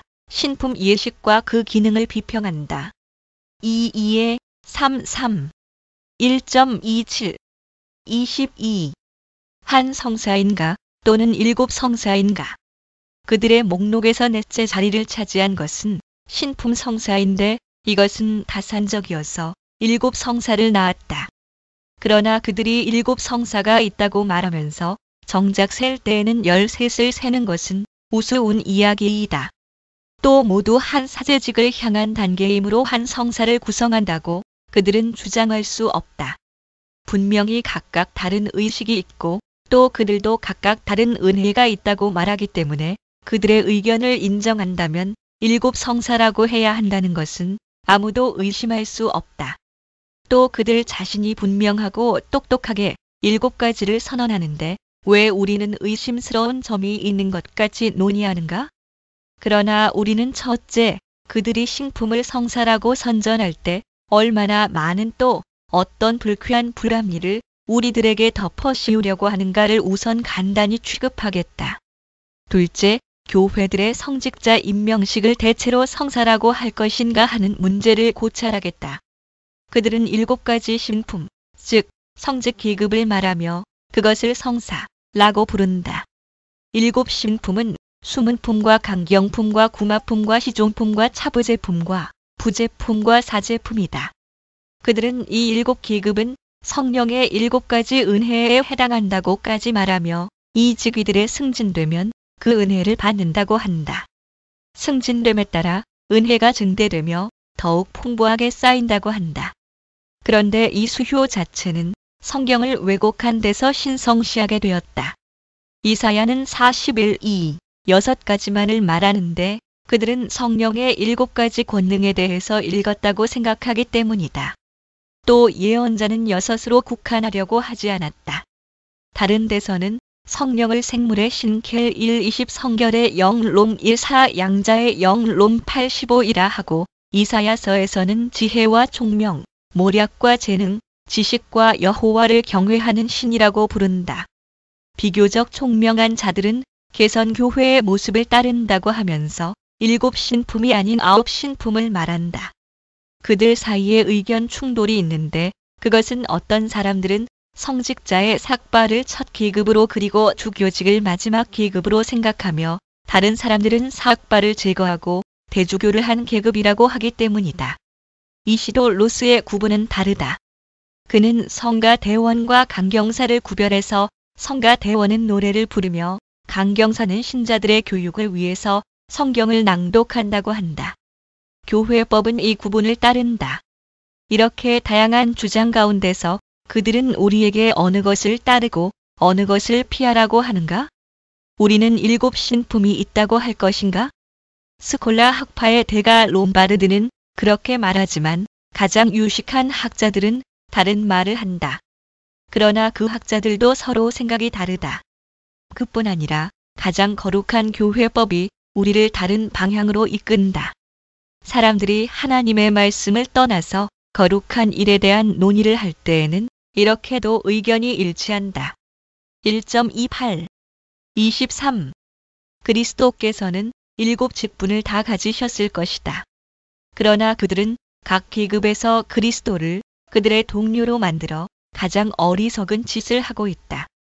우선 그들은 그리스도께서 노끈으로 채찍을 만들어 성전에서 매매하는 자들을 쫓아내셨을 때 요 25, 마 21시 12분 문지기의 직분을 다하셨다고 말한다. 그는 나는 양의 문이라고 요 17 하심으로써 자신이 문지기 2심을 알리신다. 회당에서 이사야서를 읽으심으로써 누 47 강경사의 기능을 다하셨다. 귀먹은 벙어리에 두 귀에 손가락을 넣고 침을 뱉어 그의 혀에 손을 대셔서 그를 다시 듣게 만드셨을 때에 막 732에 339마사의 직책을 다하셨다. 나를 따르는 자는 어두움에 다니지 아니하고라고 하심으로써 요 82시종이심을 증거하셨다. 수건을 허리에 두르시고 제자들의 발을 씻기심으로써 요 13사에 5차부제의 일을 하셨다. 만찬에서 몸과 피를 분배하셨을 때에 부제의 일을 하셨다. 마 26 십자가상에서 아버지께 자신을 제물로 드리심으로써 마 27 50 FOE 사제의 역할을 다하셨다. 이런 말을 들을 때에 웃지 않을 수가 없다. 이런 말을 기록한 것이 사람이라면 대체 어떻게 웃지도 않고 이런 내용을 기록했을까 해서 놀라울 뿐이다. 그들은 그들의 교활함을 가장 잘 발휘해서 시종이라는 칭호에 대해 깊은 사색을 하며 시종을 세촉 봉사자라고 부른다. 이것은 마술 용어라고 나는 추측하는데 여하간 어떤 나라나 어떤 국어에도 없는 말이다. 에즈커블라우코 시종의 라틴어 에칼러서스의 어원인을 히랍 사람들은 하인이라는 뜻으로 사용했을 뿐이다. 그러나 내가 정색을 하고 이런 의견들을 논박하는 데 시간을 보낸다면 내 자신이 당연히 웃음거리가 될 것이다. 그만큼 보잘것없는 어리석은 이야기들이기 때문이다. 1.29 24 낮은 계급은 직책을 전혀 이행하지 않는다. 그러나 무지한 여자들까지도 이런 말에 속지 않도록 그 허망한 정체를 폭로시키고 지나가야겠다. 그들은 굉장히 찬란하고 엄숙한 의식으로 강경사와 성가대원과 문지기와 시종들을 임명해서 각각 직책을 위임한다. 그러나 그런 일들은 소년들이나 적어도 그들이 평신도라고 부르는 사람들에게 시키고 있다. 촛불을 켜며 병에서 포도주와 물을 따르는 것은 그런 일로 살아가는 소년이나 가련한 평신도가 제일 많이 하지 않는가? 바로 그들이 노래를 부르지 않는가? 또 그들이 역시 교회 문을 열고 닫지 않는가? 시종이나 문지기가 교회에서 자기의 직분을 다하는 것을 누가 본 일이 있는가? 어려서 시종의 일을 하던 사람이 시종으로서 성직자가 되면 시종의 일을 하지 않으니 결국 그들은 어떤 칭호를 가지게 되면 그 칭호에 해당하는 직책을 버리려고 신중하게 계획하는 것 같다. 그들이 성사에 의해서 성별되며 성령을 받을 필요가 있다고 주장하는 까닭을 알 수 없다. 그것은 아무 일도 하지 않게 만들자는 것밖에 되지 않는다. 성직자들이 직책을 태만히 하고 돌보지 않는 것은 시대가 악하기 때문이라고 그들이 말한다면 그들은 동시에 그들이 굉장히 지켜 세우는 성직들이 현대 교회에서는 아무 가치나 유익이 없다는 것을 고백해야 한다. 그리고 시종으로 성별되지 않으면 초와 병에 손을 댈 수 없다고 하면서도 실제로는 소년들과 세속 사람들에게 그 일을 시키며 성별된 입술만 불러야 한다는 성가를 소년들에게 맡기고 있으니 그들의 교회는 전적으로 저주로 가득하다는 것을 고백해야 한다. 또 그들은 무슨 목적으로 구마사들을 성별하는가? 나는 유대인들에게 구마사가 있었다는 말을 들으나 그들은 그런 일을 했기 때문에 그렇게 불려졌다. 행 19시 13분 이 거짓 구마사들이 한 번이라도 그들의 공적 직무를 실행했다는 말을 들은 사람이 있는가? 그들은 정신병자와 학습 교인과 귀신 들린 사람들에게 안수할 권능이 있다고 한다. 그러나 그들은 자신들에게 그런 능력이 있다고 귀신을 이해시킬 수 없다. 귀신들은 그들의 명령을 듣지 않을 뿐만 아니라 도리어 그들에게 명령한다. 그들 중에는 악령의 지배를 받지 않는 사람이 10분의 1도 되지 않기 때문이다. 이와 같이 하급 성직에 대한 그들의 막연한 말은 무식하고 불쾌한 거짓말들을 꿰맨 것에 불과하다. 우리는 다른 곳에서 교회 제도를 논할 때 옛날 시종과 문지기와 강경사들에 대해서 말했다. 여기서는 다만 성직의 7계급이라는 이 최신식 발명에 반대하려는 것이 우리의 의도이다.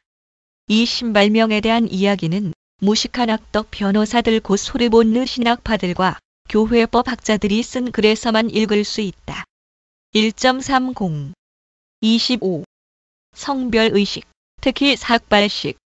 이제부터 그들이 사용하는 예식들을 보기로 하겠다. 그들은 성직자로 채용하는 모든 사람에게 우선 공통된 상징을 준다. 즉, 머리 꼭대기를 깎아서 왕적 위엄을 나타내게 한다. 성직자들은 자신과 다른 사람들을 지배할 왕이기 때문이다. 베드로는 너희는 택하신 족속이요 왕 같은 제사장들이요 거룩한 나라요 그의 소유된 백성인이라고 하였다. 배전 2구 그러나 모든 교회에 주신 것을 독점하며 신자들에게서 빼앗은 칭호를 자기들의 것이라고 교만하게 자랑한 그들은 신성모독의 죄를 지었다. 베드로는 교회 전체에 대해서 말하였으나 이 자들은 그 말을 왜곡해서는 삭발한 소수에 대해서만 거룩한 자가 되라고 한 것 같이 배전 115에 16, 레 27, 레 19 이 참조 그리스도의 피는 그들만을 산 것 같이 배전 118에 19도 그들만이 그리스도로 말미암아 나라와 제사장이 된 것 같이 배전 259 주장한다. 그들은 다른 이유도 말한다.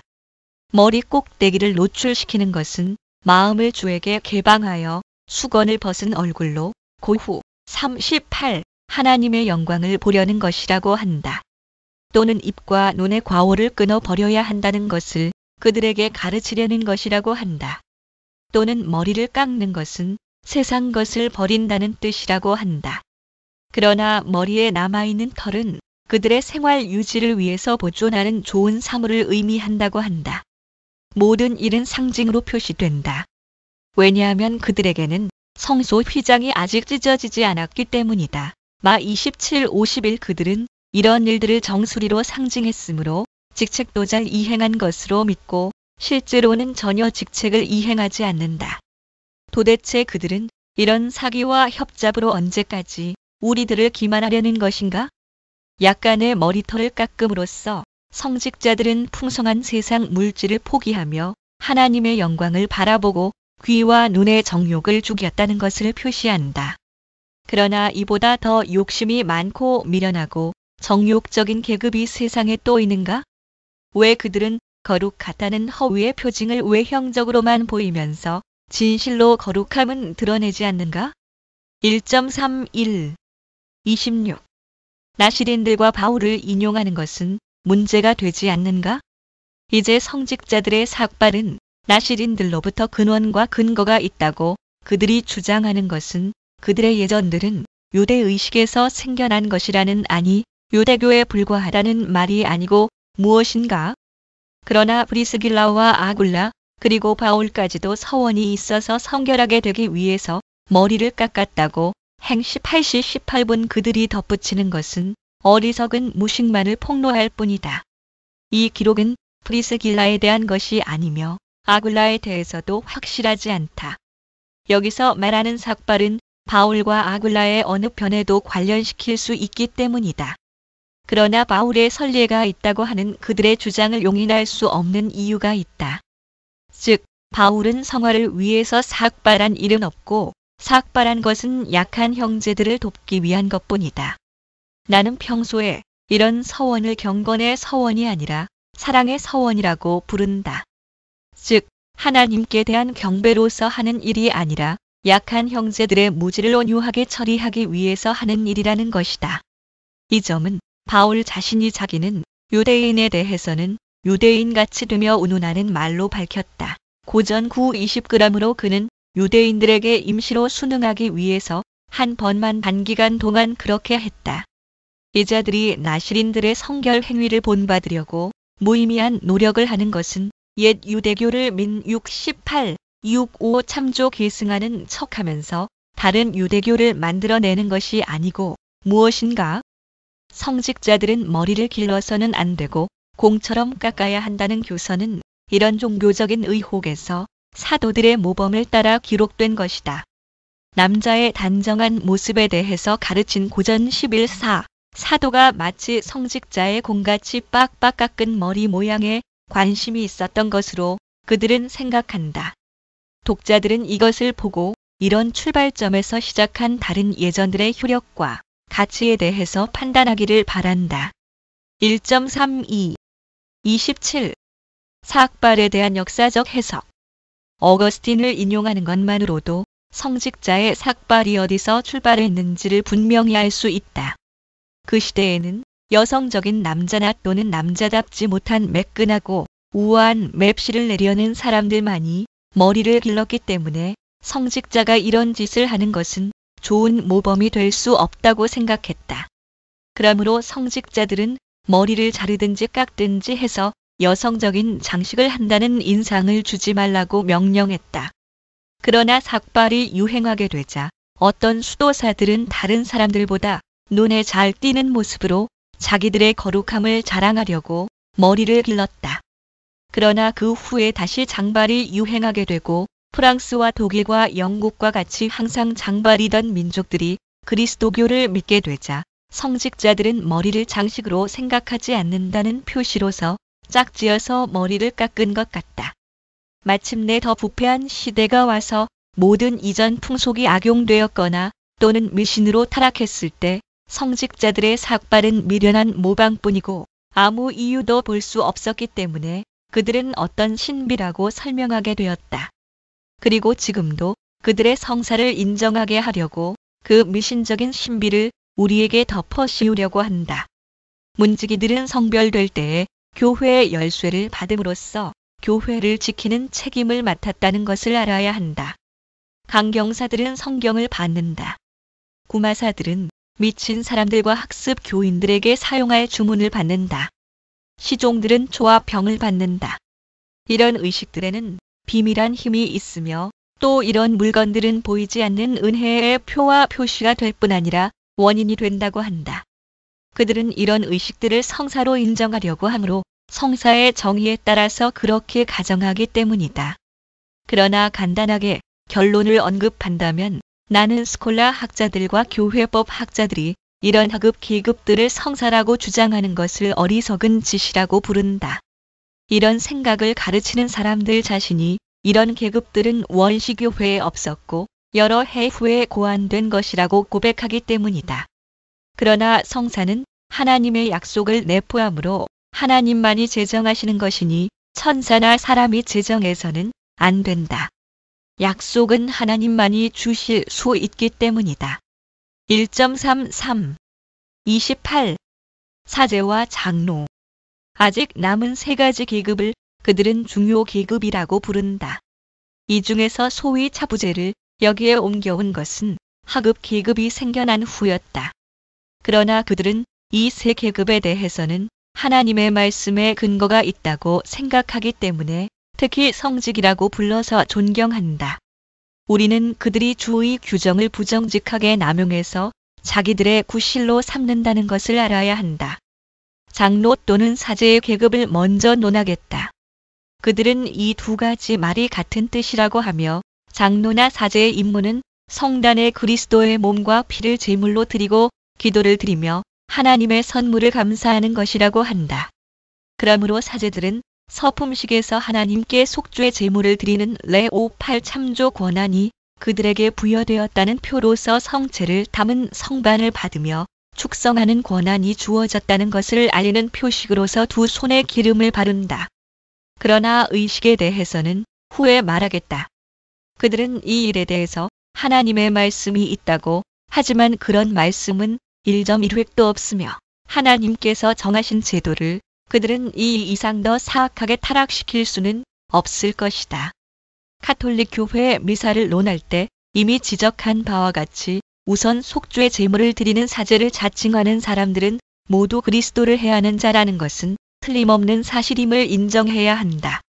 아버지께서는 맹세로서 그리스도를 멜기세덱의 반차를 좇는 제사장으로 지명하고 성별하셨으며 시 114 히우유 그리스도에게는 생명의 끝이나 후계자가 없게 하셨다. 히73 그는 단번에 영원한 속죄와 화목의 제물을 드리셨으며 하늘 성소에 들어가셔서 지금 우리를 위해서 중재하신다. 그리스도 안에서 우리는 모두 제사장이다. 기16 배전 29 참조. 그러나 우리가 할 일은 찬양과 감사를 드리는 것, 즉 우리 자신과 소유를 하나님께 드리는 것이다. 제물을 바쳐 하나님의 진노를 풀며 죄를 대속하는 것은 그리스도만이 받은 직책이었다. 이 사람들은 이 직책을 자기들의 것이라고 하는데 이런 그들의 사제직은 불경하며 신성모독이 아니고 무엇인가?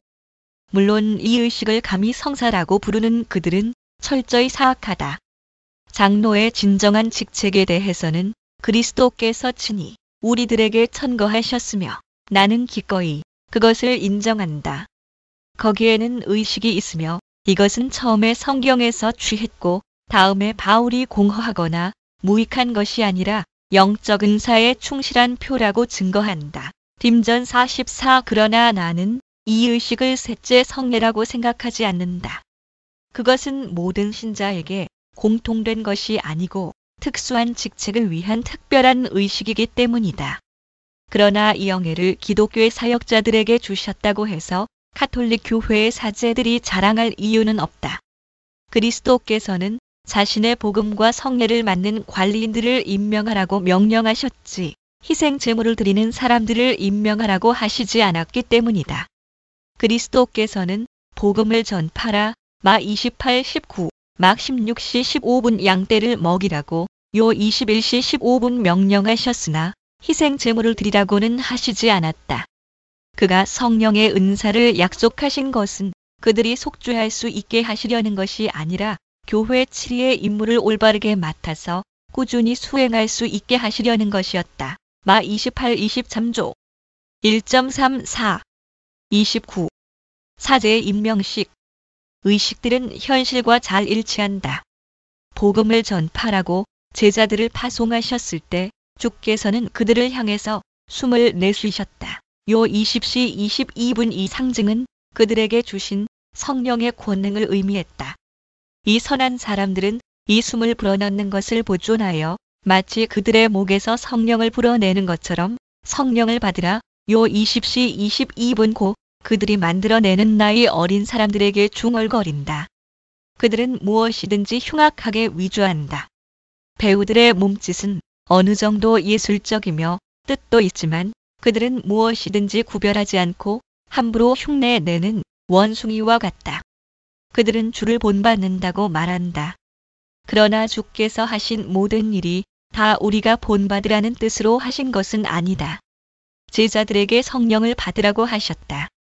나사로에게 나사로야 나오라고 하셨다. 요 11시 43분 중풍병자에게 일어나 걸어가라고 하셨다. 마구 5, 요 58 참조 외 그들은 모든 죽은 사람과 중풍병자에게 같은 말을 하지 않는가? 주께서는 사도들에게 입김을 불어 그들을 성령의 은사로 가득 채워 주심으로써 그의 신적 능력의 증거를 보이셨다. 그들이 입김을 분다면 그것은 하나님과 경쟁하는 것이며 거의 도전하는 것이 되지만 물론 효력도 없고 그 무능한 몸짓으로 그리스도를 희롱할 뿐이다. 참으로 그들은 감히 성령을 주노라고 주장할 정도로 후한무치하다. 그러나 그것이 얼마나 사실인지는 경험이 증명한다. 그들이 사제로서 성별하는 사람들은 모두 말이 변해서 나귀가 되며 바보가 변해서 미치광이가 된다고 경험은 외친다. 그러나 나는 지금 이 점에 대해서 그들과 다투려는 것이 아니다. 단지 그들의 의식에 반대할 뿐이다.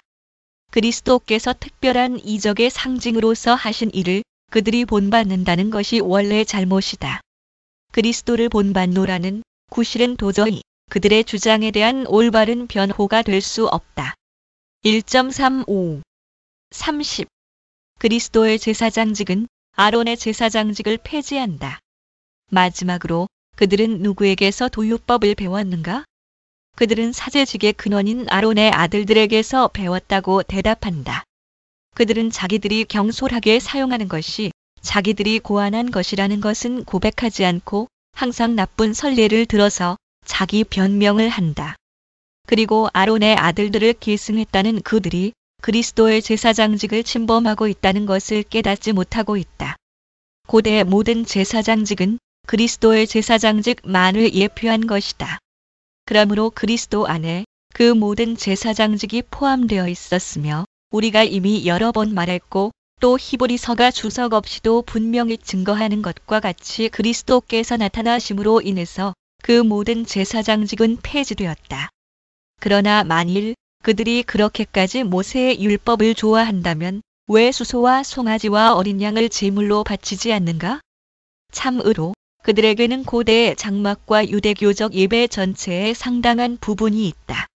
그러나 송아지나 수소를 제물로 드리지 않는 것은 그들의 종교의 결함이다. 이 도유식이 할례보다 훨씬 더 위험하다는 것을 누가 깨닫지 못하겠는가? 그들은 이 행위의 가치에 대한 바리새적 관념과 미신을 덧붙이기 때문에 더욱 위험하다. 유대인들은 할례를 의의 근거로 믿었다. 이 사람들은 도유식에 영적 은사가 있다고 믿는다. 그러므로 레위족을 본받으려고 갈망하는 그들은 그리스도를 버리고 목자의 직책을 포기한다. 1.36 31. 도유는 쇠퇴한 의식들에 속한다. 이것은 하나님을 기쁘시게 한다면 씻을 수 없는 표지를 새기는 거룩한 기름이라고 한다. 그러나 기름은 먼지와 소금으로 씻어버릴 수 있고 더 단단히 붙은 것이면 비누로 닦아버릴 수도 있다. 그러나 그들은 그 표지는 영적인 것이라고 말한다. 기름이 영혼과 무슨 관련이 있는가? 그들은 어거스틴의 말을 흉내내면서도 그가 한 말을 잊어버렸는가? 만일 물에서 말씀을 제거한다면 그것은 물에 불과할 것이다. 물을 성물로 만드는 것은 말씀이다. 그들은 기름에 동반할 어떤 말씀을 보이려는가? 모세는 아론의 아들들에게 기름을 바르라는 명령을 받았다고 할 것인가?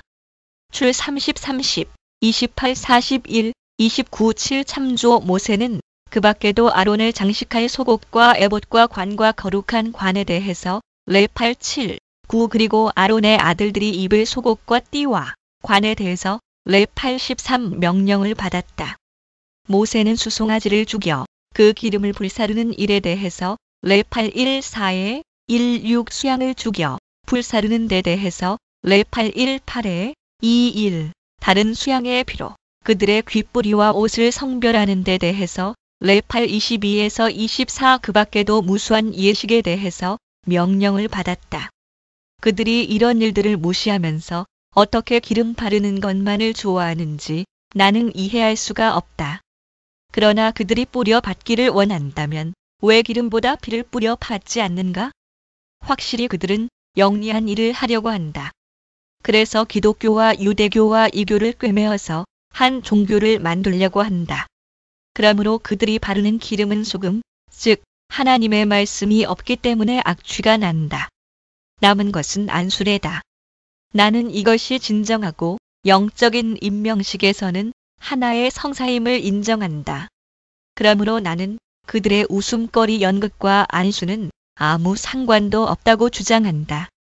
그들은 그리스도의 명령에 순종하지도 않으며 약속이 우리를 인도해 가야 할 그 목표를 생각하지도 않기 때문이다. 만일 그들이 이 표징을 빼앗기고 싶지 않다면 그 원래의 목적인 진실된 일에 적용해야 한다. 1.37 32 부재 또 사도 시대와 어느 정도 순수하던 교회에 있었던 집사직이 완전히 회복된다면 나는 거기에 해당한다는 부재직에 반대하지 않을 것이다. 그러나 고대의 집사들과 이 사람들이 만들어내는 부재들은 어디가 같은가? 나는 부재들의 인물을 말하는 것이 아니다. 나는 사람의 과실을 문제로 삼아 그 사람의 교리에 대해서 불공평한 판단을 하는 것도 아니므로 아무도 그런 불평을 할 필요는 없다. 나는 다만 로마 가톨릭 교회가 부재에 대해서 가르칠 때에 사도 교회가 집사로 임명한 사람들을 증거로 드는 것이 부정직하다는 점을 주장하는 것이다. 그들은 사제를 돕는 것 곧 성사에 있어서의 모든 일이 세례와 성유와 성반과 성작의 일을 도우며 예물을 가져다가 성단에 드리며 성찬상을 준비해서 덮으며 십자가를 들며 신자들에게 복음서와 사도 서한을 읽어서 들려주는 일들이 부재의 직책이라고 말한다. 부재들의 진정한 직책에 대해서 한마디라도 여기서 찾아볼 수 있는가? 이제 그들이 임명되는 절차를 보기로 하자. 부재가 임명될 때 주교만 안수한다. 주교는 피임명자의 왼쪽 어깨에 기도서와 영대를 얹어서 주의 가벼운 멍에를 받았다는 것을 마 11시 30분 알게 하며 그의 왼쪽에 속한 것들을 하나님을 경외하는 일에 바치도록 한다.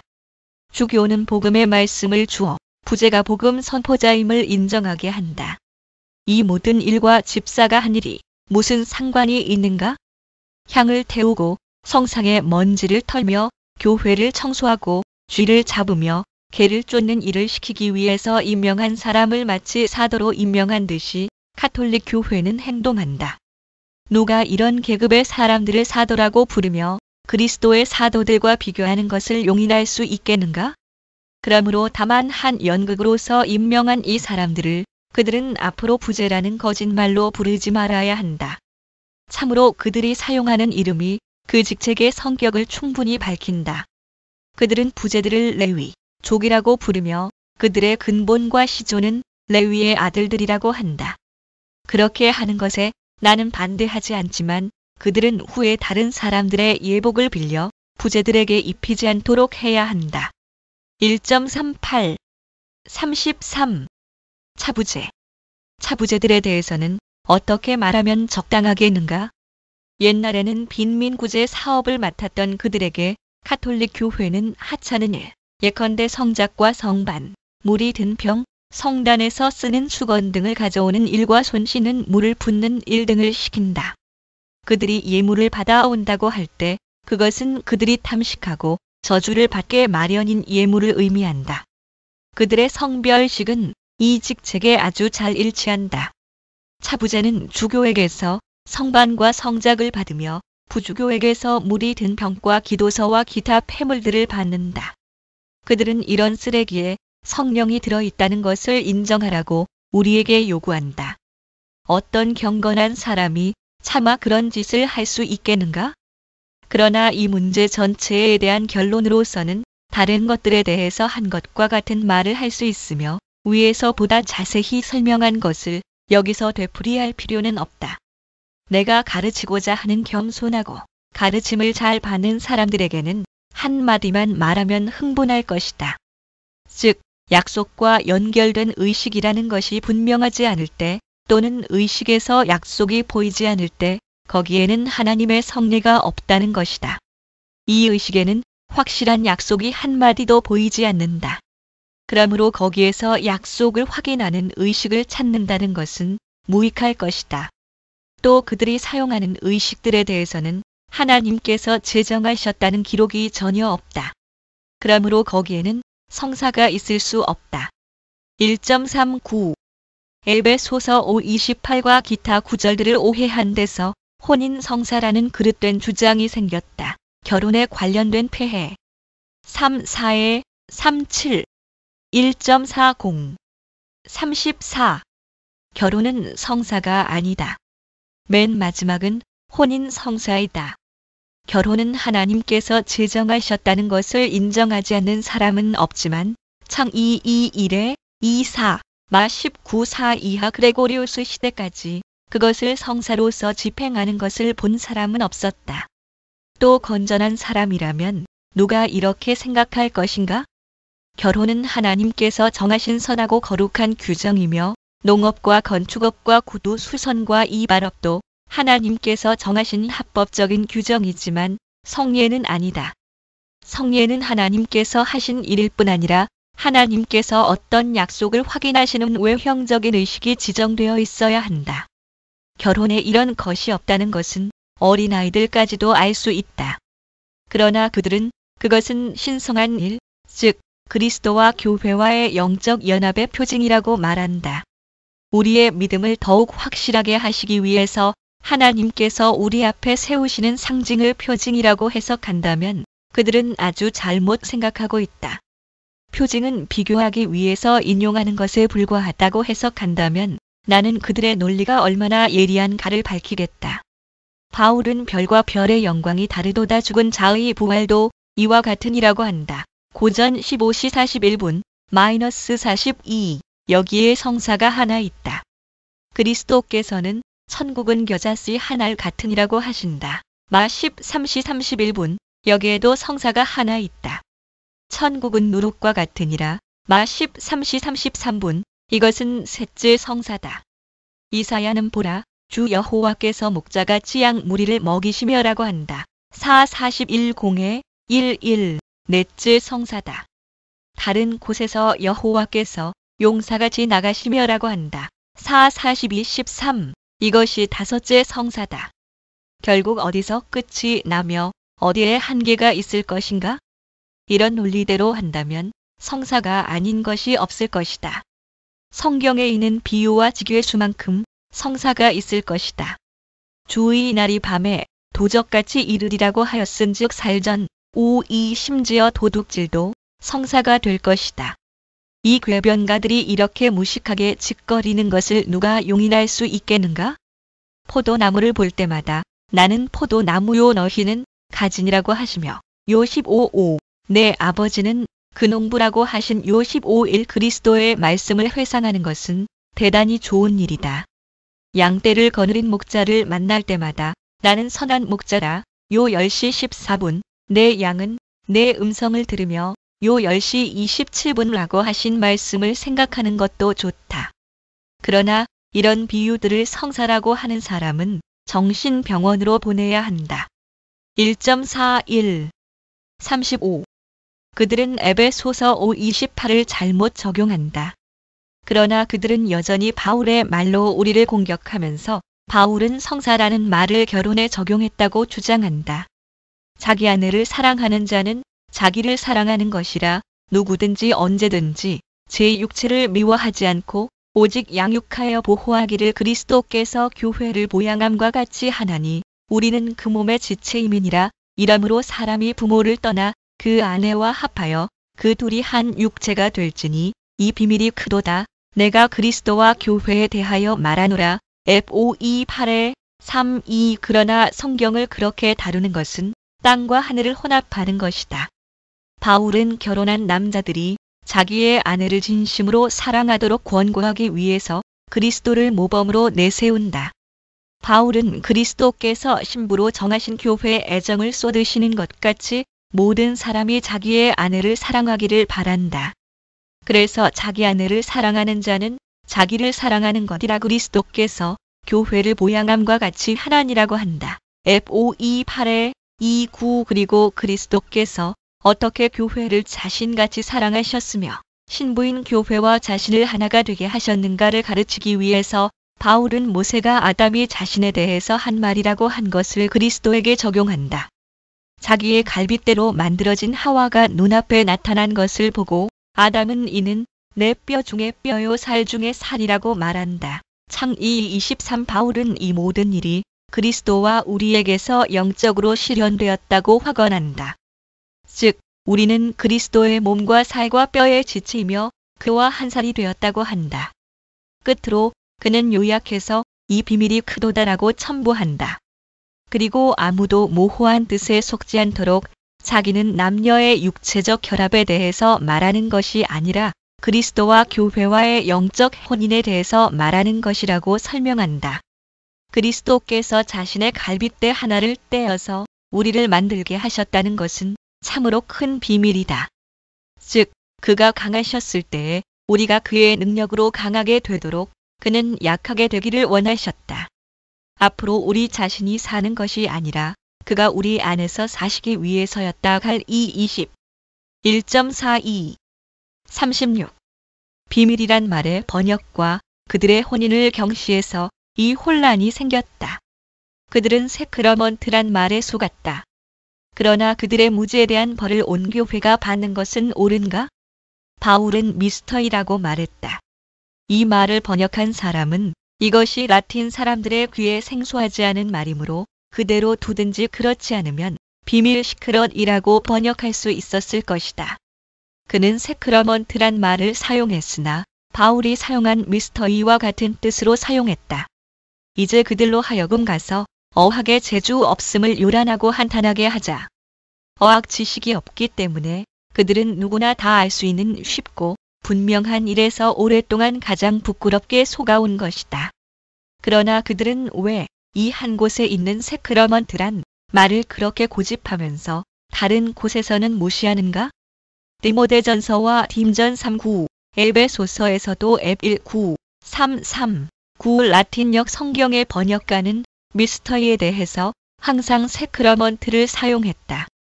그러나 그들의 이 실수는 용서하라. 거짓말쟁이들은 적어도 기억력이 좋아야 한다. 그러나 그들은 혼인을 성사라는 이름으로 장식하고 나서 그것을 부정과 부패와 육적인 추악이라고 부르니 이것은 대체 어떻게 된 경거망동인가? 사제들을 이 성사에서 제외하는 것은 얼마나 불합리한가? 그들은 사제들을 성사에서 제외하는 것이 아니라 성적 결합의 정욕을 막을 뿐이라고 말하지만 그런 말로 피할 수는 없을 것이다.